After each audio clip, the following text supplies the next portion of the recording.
Et là, j'aimerais ouvrir la parole de Dieu, si vous le voulez bien, toujours dans l'Évangile selon Luc au chapitre 2 et à partir là du verset 25 jusqu'au jusqu'au verset 40,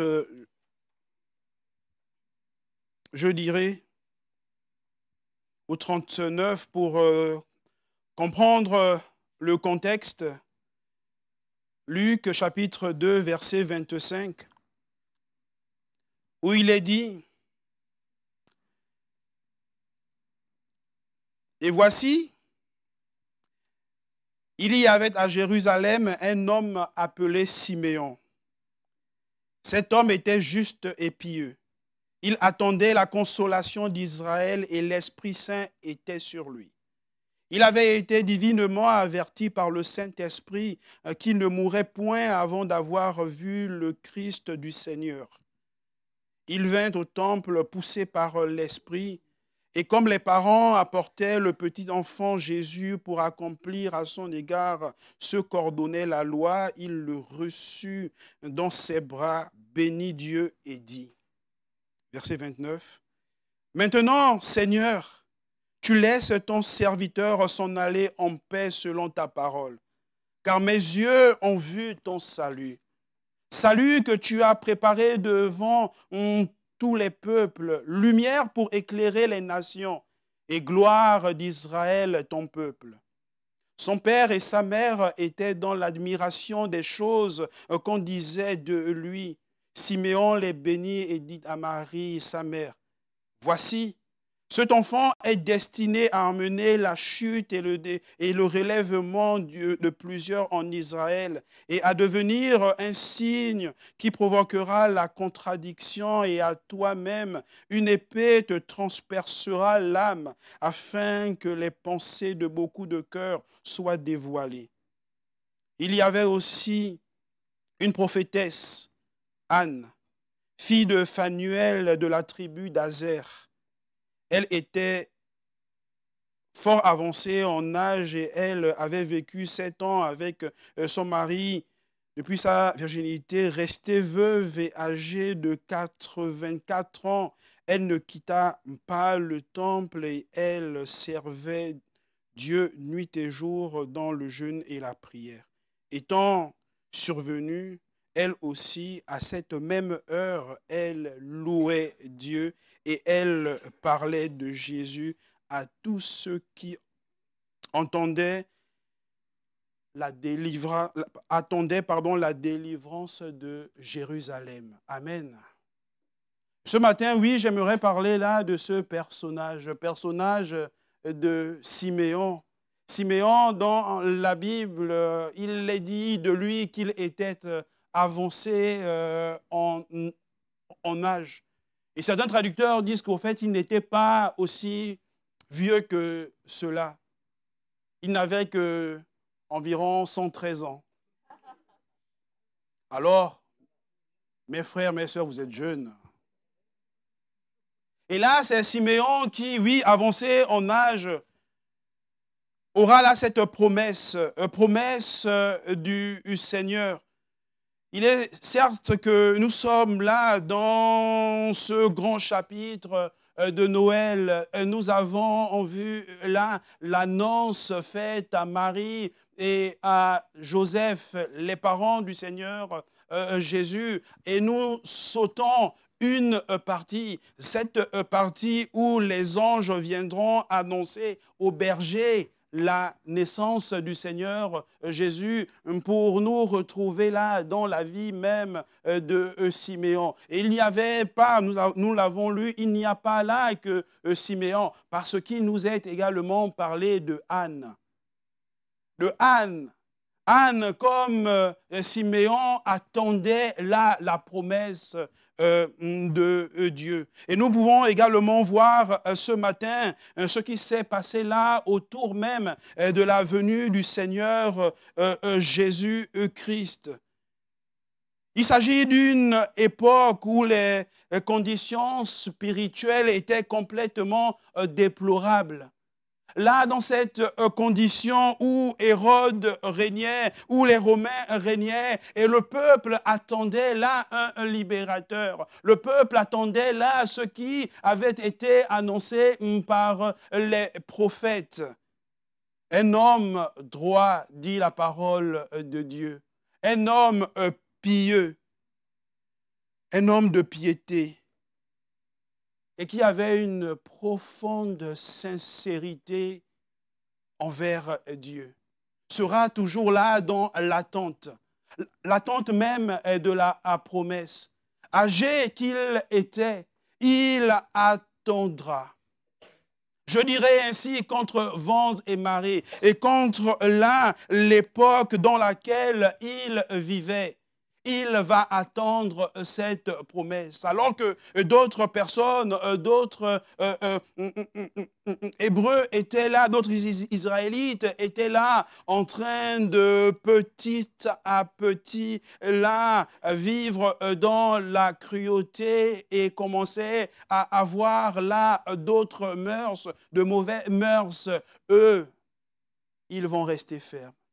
Eux, ils vont s'attacher là à cette promesse que le Sauveur est annoncé, que ce Sauveur viendra sur cette terre. Et malgré les conditions spirituelles, il était toujours dans l'attente même de la consolation de son peuple, la consolation même d'Israël. J'aimerais faire un parallèle avec cette personne, cette époque, ce personnage même, qui pour moi, je l'ai dit en introduction, à travers nos aînés, on peut voir une patience. À travers nos aînés dans la foi, on peut voir là une persévérance des choses que Dieu là a promises dans sa parole. Et il y a là une vie de piété. Il y a là des personnes, je peux le voir ainsi, qui ne désirent rien d'autre si ce n'est que de vivre dans la droiture, de vivre, je dirais, dans l'orthodoxie même de la parole de Dieu. Orthodoxie, ortho qui veut dire là, droit, un enseignement droit, un enseignement vrai, un enseignement juste de la parole de Dieu. Il y a là un désir de voir la parole de Dieu s'accomplir. Et pour Siméon, c'était le cas. Il vivait dans l'attente de celui qui devait sauver Israël. Certes, celui qui devait sauver Israël en 2024 existe. Et ce que nous lisons relève là des premiers siècles.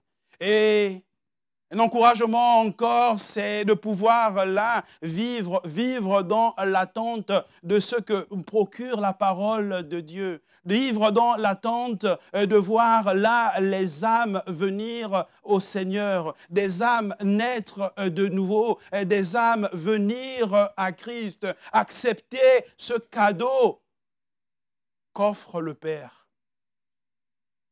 Accepter ce cadeau qu'offre le Père. Et dans ce temps, alors qu'un grand nombre de personnes abandonnaient là la foi, on trouve des hommes et des femmes qui seront fermes, des hommes et des femmes qui auront toujours leur regard, malgré les conditions, leur regard sur Dieu, sur sa promesse. On a parlé brièvement dimanche dernier de Zacharie et d'Élisabeth. Il y a également Siméon et Anne ce matin.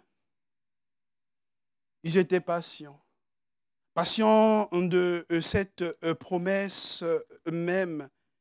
Et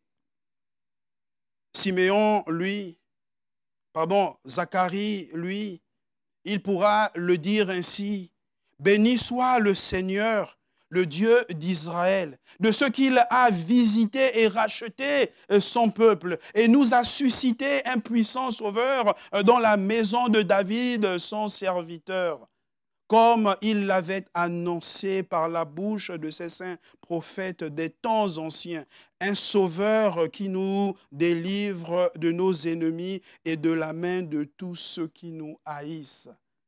Lorsqu'il apprendra que son fils viendra, Jean le Baptiste, avant de bénir Dieu pour Jean, son fils, il bénira d'abord Dieu. Il comprendra par là que Jean, venant, précédant le Seigneur Jésus-Christ, que l'annonce de cette promesse était en route. Alors il bénira, il comprendra. Et parce qu'encore la parole de Dieu nous dit que Zacharie était là, habité par l'Esprit, et c'est l'Esprit qui vient également le lui révéler. Alors il bénira Dieu de ce que le Sauveur du monde vient délivrer son peuple. De ce que Jésus-Christ vient dans ce monde. Revenons sur Siméon, il est dit que l'Esprit le dirigeait et inspirait ses paroles. L'Esprit le dirigeait, inspirait ses paroles. J'aimerais poser quelques questions.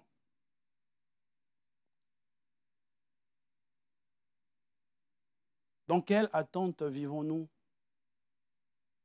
Siméon était là en attente du Sauveur du monde.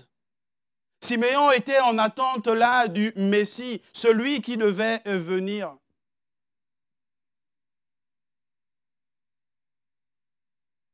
Il est vrai que dans notre société aujourd'hui, avec tout ce qui se passe, ça ne laisse, ça décourage. Ça décourage.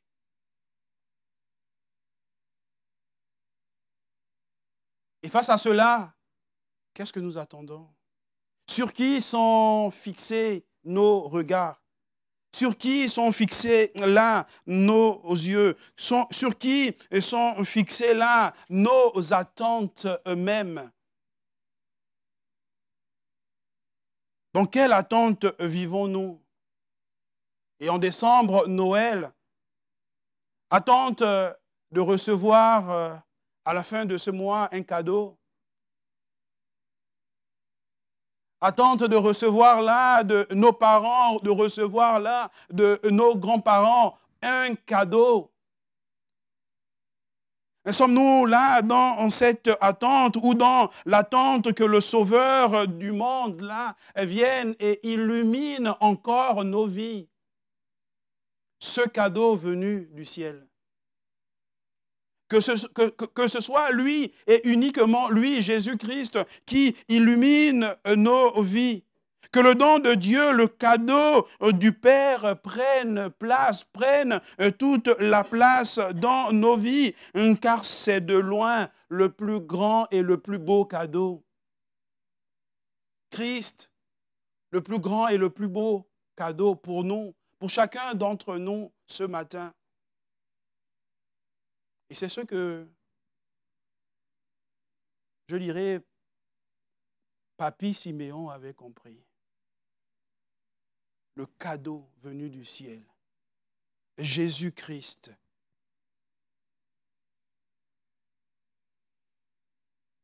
Et dans l'attente de voir le Messie tant attendu.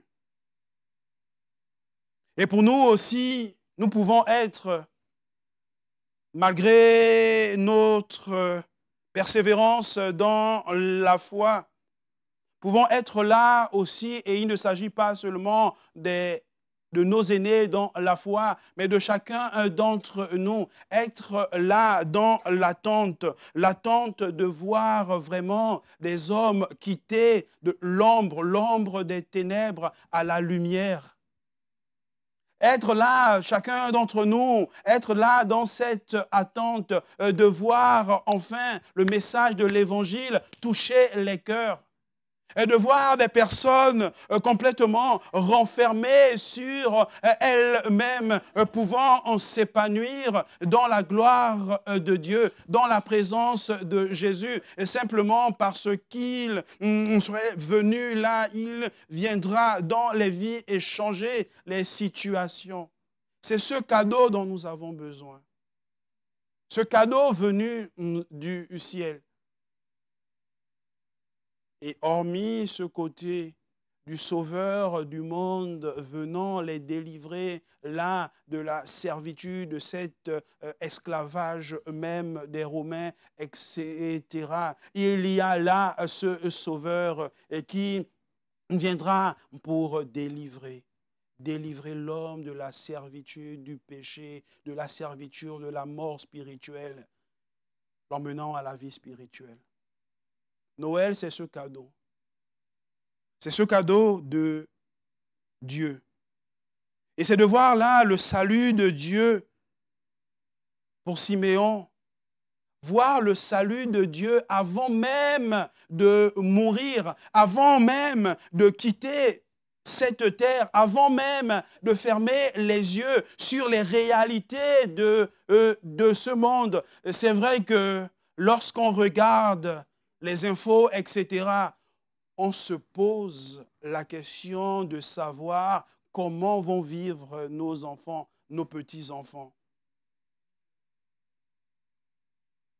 Comment le monde se porte?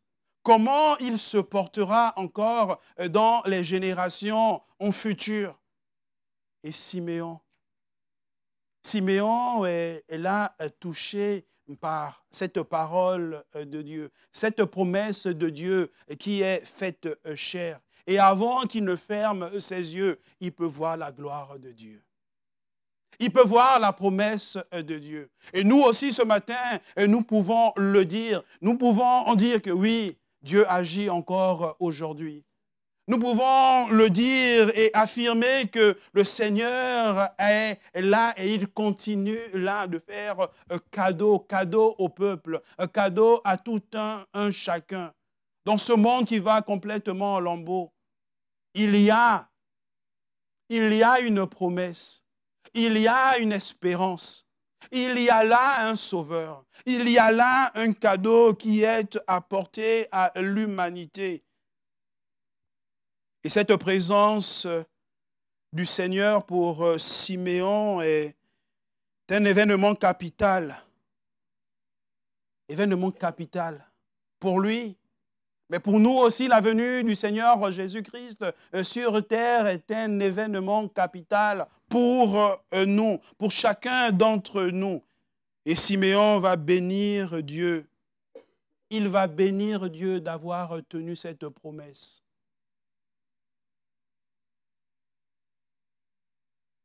Est-ce qu'il nous arrive de bénir Dieu pour ses promesses? Est-ce qu'il nous arrive de, je n'ai pas envie de le dire ainsi, de remercier les parents pour les cadeaux qu'ils nous font?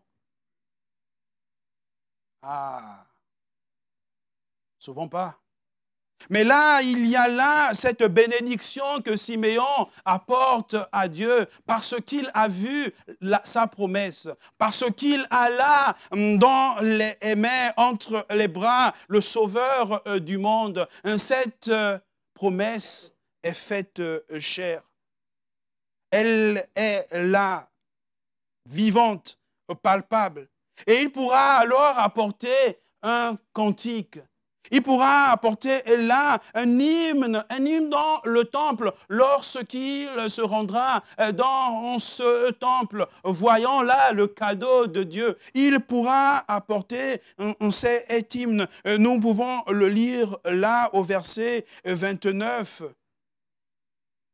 Déjà au verset 28 de Luc 2, il est dit, il le reçut dans ses bras, Siméon, bénit Dieu et dit, maintenant, Seigneur, tu laisses ton serviteur s'en aller en paix selon ta parole, car mes yeux ont vu ton salut. Salut que tu as préparé d'avance devant, pardon, en tous les peuples, lumière pour éclairer les nations et gloire d'Israël, ton peuple. Maintenant, ils peuvent là se reposer. Je parle au pluriel en parlant également de Zacharie, en parlant d'Élisabeth, parce que la promesse est là. Et ils vont simplement chanter à Dieu de ce que Dieu a fait.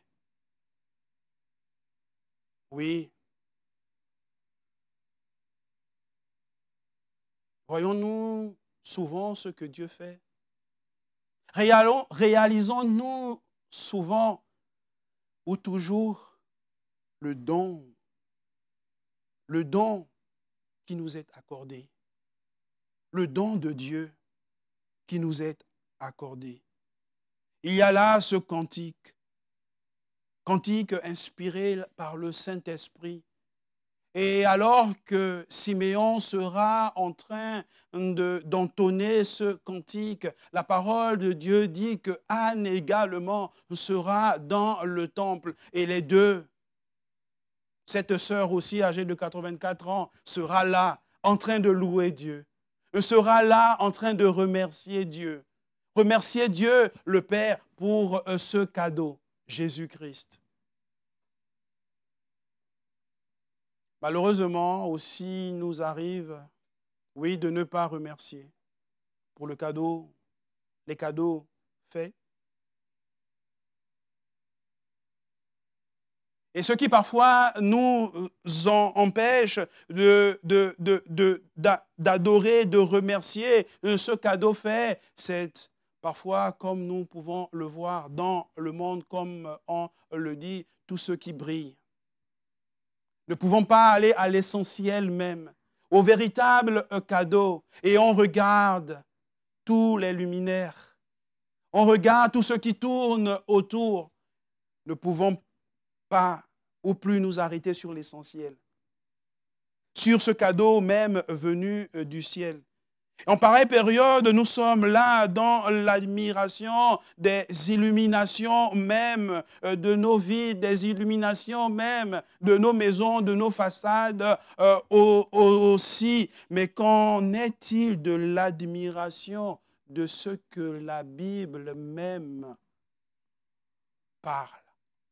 Ce que la Bible même dit sur Jésus, sur le Sauveur du monde.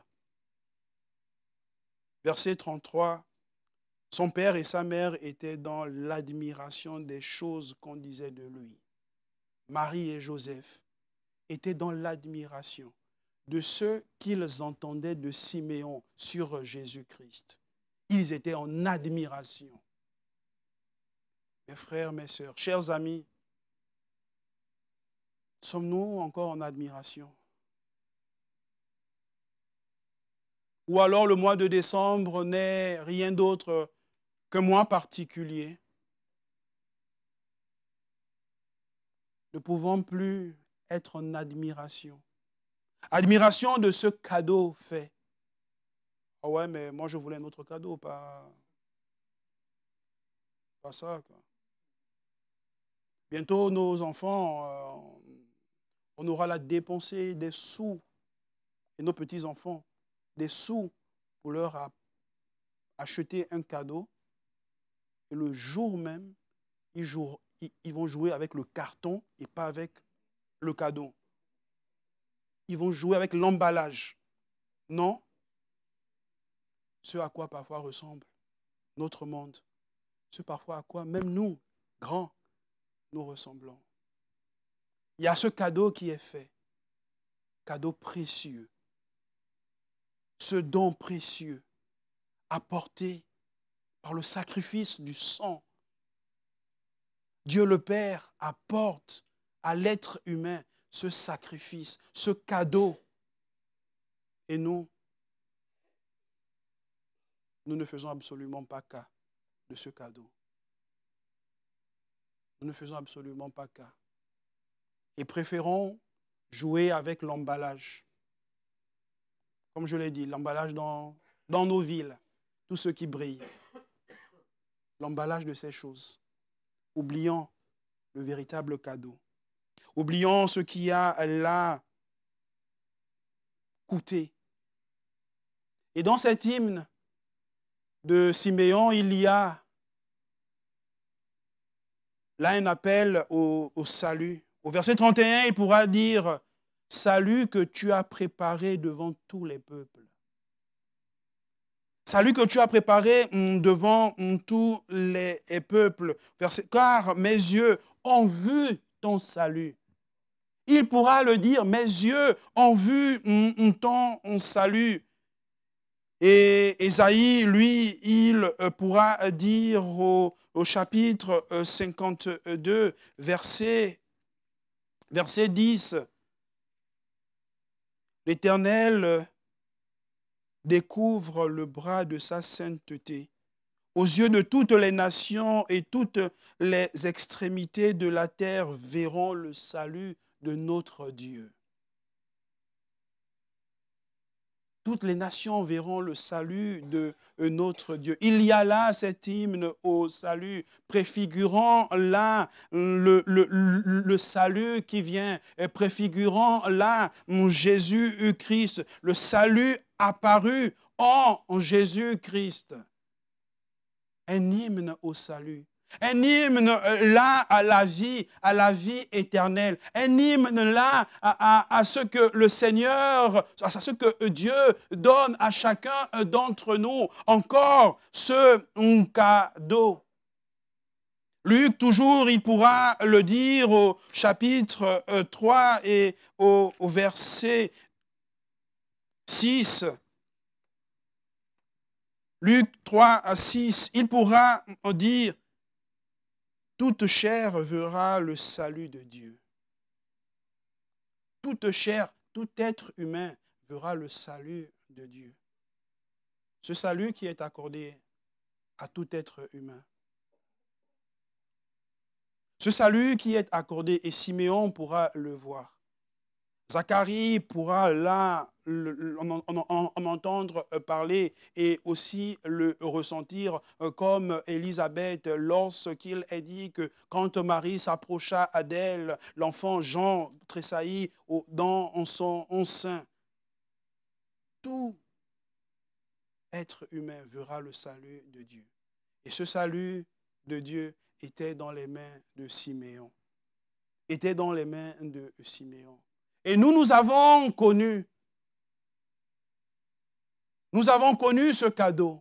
Nous connaissons ce cadeau. Et il est pour nous là important, comme lorsque nous recevons un cadeau normal. Et lorsqu'on était petit, quoique pas seulement petit, il y a aussi des grands enfants qui, lorsqu'ils ont un bijou, et puis ils vont le présenter. Tu as vu ce que j'ai ? Tu as eu ma belle voiture, etc., etc. Et on est tous ainsi. Et face à ce cadeau qui est le Seigneur Jésus-Christ, on n'a qu'une seule envie, c'est de l'annoncer, c'est de là le propager, et c'est de là le présenter, et présenter ce cadeau qui nous est fait, le Seigneur Jésus.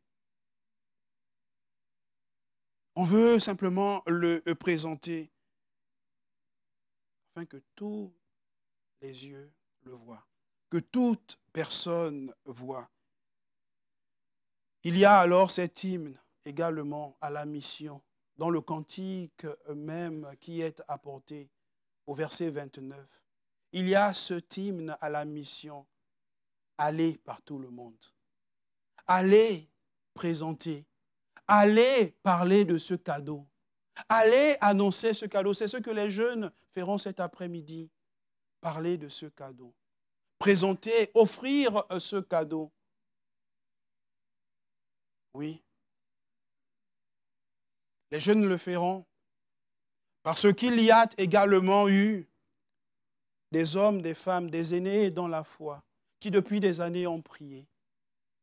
des aînés dans la foi, qui depuis longtemps ont prié pour la conversion de ces jeunes, prié là pour le relais également, comme cela a été lu par notre sœur Yvette. C'est voilà, nous avons fait, nous continuons, nous sommes là, mais maintenant le flambeau est donné. Et c'est de là on pouvoir apporter toujours ce cadeau à l'humanité, à ceux et celles qui en ont besoin. Et il est vrai que malgré les lumières dans nos villes, dans nos pays et parfois dans nos maisons, il y a et il y aura des personnes qui, à Noël le 24, seront seules dans les rues. Ici, peut-être ça ne se voit pas, mais dans les grandes villes, ça se voit. Qui seront seuls dans les rues. Il y a un semblant. C'est que tout est beau, tout brille, mais il y a un profond désespoir dans les vies. Il y a un profond mal-être dans les vies. Les gens, pendant ces jours de fête, vivront malheureusement seuls, seront là seuls. Il est bien de leur apporter ce cadeau de Dieu, afin que leur vie change. Afin que comme là, le Noël des missionnaires le stipule bien, c'est de l'ombre à la lumière. Que des hommes et des femmes quittent là de cette obscurité de la vie, de souffrance, difficulté et de la vie à l'admirable lumière du Seigneur Jésus-Christ. Et c'est ce qui est apporté, c'est ce qui est là présenté, et ce que les aînés encore pendant des années ont pu apporter, prier pour la jeune génération, ont prié pour le secours de Dieu dans l'Église afin que des âmes puissent naître, afin que des consciences puissent être là prises et aller auprès de ceux qui n'ont rien, ceux qui sont pauvres. Et Christ pourra dire, je suis venu pour les pauvres en esprit. Il est venu pour eux. Alors il y a cette mission. Ce grand salut sera annoncé à tous les peuples, lumière pour éclairer les nations. Comme Paul pourra le dire dans Romains chapitre 10, verset 14. Comment donc invoqueront-ils celui en qui ils n'ont pas cru? Ils n'ont pas cru. Comment l'évangile? Comment ils pourront venir à la lumière si personne ne leur parle? Comment? Et comment croiront-ils en celui dont ils n'ont pas entendu parler? Et comment entendront-ils parler s'il n'y a personne qui prêche? Et comment y aura-t-il des prédicateurs s'ils ne sont pas envoyés, selon qu'il est écrit, qu'ils sont beaux les pieds de ceux qui annoncent la paix, de ceux qui annoncent de bonnes nouvelles? Comment ces personnes qui sont dans l'ombre, qui sont là dans les ténèbres, qui sont dans leur souffrance, pourront venir à ce cadeau de Dieu si nous ne partons pas? C'est une réalité et c'est là aussi pour encourager nos aînés dans la prière. Et on peut le voir les jeudis. Ils sont là. Ils sont là. Prions le Seigneur. Ils sont là. La promesse est arrivée, mais il y a encore d'autres promesses.